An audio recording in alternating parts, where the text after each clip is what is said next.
అబ్రహాము ఆరాధించే బలిపీఠాన్ని కట్టాడట.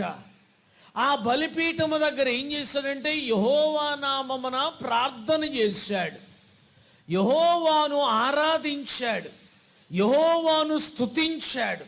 చాలామంది కూడా వారి కుటుంబాలలో దేవునిని ఆరాధించే బలిపీఠాలు పడద్రోయబడటం చూస్తున్నా కానీ ఆరాధించే బలిపీఠాలు కట్టడానికి ఎంతోమంది ఇష్టపడరు.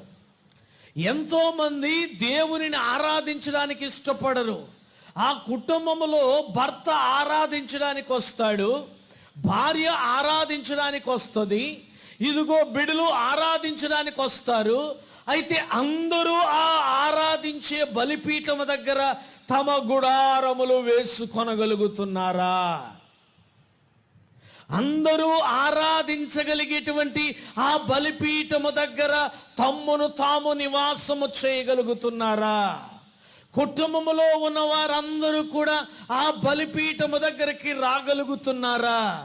ఆరాధించే బలిపీఠము యొద్దకు వచ్చి ఎందరూ దేవునిని ఆరాధించగలుగుతారో, ఎన్ని కుటుంబాలు దేవునిని ఆరాధించగలుగుతాయో, ఎంతమంది వారి కుటుంబాలతో కలిసి గుడారము వేసుకొని ఆరాధనకు యోగ్యమైనటువంటి స్తుతి బలిపీఠము దగ్గర, నైవేద్య బలిపీఠము దగ్గర ఆయన ఆత్మయ్యున్న దేవుడని, సత్యవర్తనుడని ఆయనను ఆరాధించగలిగేటువంటి